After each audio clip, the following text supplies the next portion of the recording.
welcome back to Sundays in the Garden. If you're new here, my name is Sarah and on this channel I share all of the things I'm getting up to in my English cottage garden and allotment area. If you're new, I would love for you to subscribe so you can stay up to date with all of the things I've got planned in 2024 and beyond.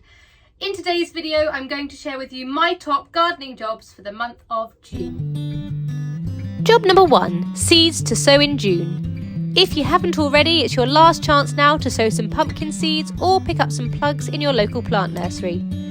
Biennial plants such as foxgloves also need to be planted now for next year, and seeds for things like forget-me-nots also need to be planted now. Don't forget to also continue succession sowing your salad crops. Job number 2, and there are also lots of things to be harvesting in June. The first one here that I'm harvesting is rhubarb. I've got so much rhubarb this year. At this point I was harvesting about 10 stems, 5 of which I gave to my mum and 5 of which I enjoyed myself. So loads of rhubarb to be harvesting at this time of year. And broad beans are nearly ready to be harvested now. So if you've got some broad beans that are now nice and plump, then harvest those this month. And also first early potatoes can be harvested in June. I have already got some beautiful ones here. I can't wait to enjoy lots more of these throughout the summer. And finally, not forgetting our salad crops. There are always some lovely leaves to be harvested anytime we pass a salad bed. Job number 3, and it's time to plant lots of things out this month. My dahlias are getting really big, so they're ready to go out into the garden or into pots. And things like courgettes and pumpkins are probably getting big enough to plant out now, so just find a nice suitable sunny spot and pop them in. And fingers crossed they manage to survive the many slugs we're all struggling with this year. Job number 4 is keeping on top of all those weeds. As the garden is blooming into life now, so too are all of the weeds, and for some reason they seem to be immune to the slug attacks that everything else is suffering with. So, little and often, picking out and hoeing out all of these weeds just keeps everything in check and stops them competing with your lovely fruit and veg and flowers.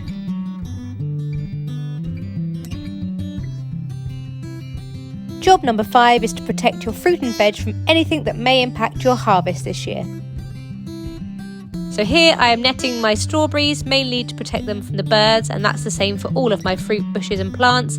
I've also netted my brassicas to protect them from possible cabbage white butterfly and caterpillar attacks, and also netting my carrots to protect them from cabbage root fly. Job number 6 is to feed your plants. At this time of year, plants get really hungry as they put on lots of new growth and start to bear fruit, so they can all benefit from a weekly feed. These are my tomatoes and aubergines, but I'll also be feeding my dahlias and other flowers weekly too. Job number 7 is to tie in climbers as they continue to grow.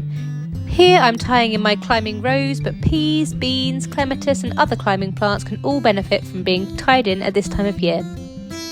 Job number 8 is to support your growing plants. At this time of year, plants are putting on lots of new growth, so may benefit for some extra support.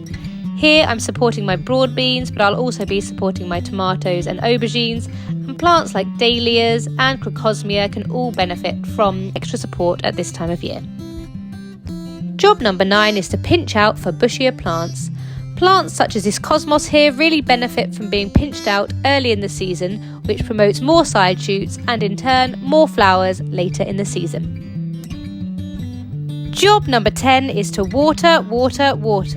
This might not be so applicable to my viewers based in the UK at the moment, as we have been experiencing an unseasonable amount of rain, but it's really important as the weather starts to heat up over the next few months to keep on top of watering, especially those plants that are in containers or in the greenhouse, to ensure they don't dry out and you get the best crop possible.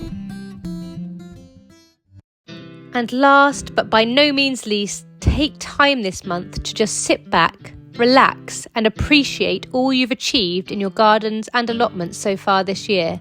As things get so busy, it can be difficult to sit back, feel the warmth of the sun on your face and just really enjoy our gardens for what they are before they all begin changing again as the seasons progress. Just take time to stop and smell the roses and really enjoy your gardens and allotments at their beautiful best. Thank you all so much for watching. If you've enjoyed the video today, please like and subscribe, and I look forward to seeing you all again next week.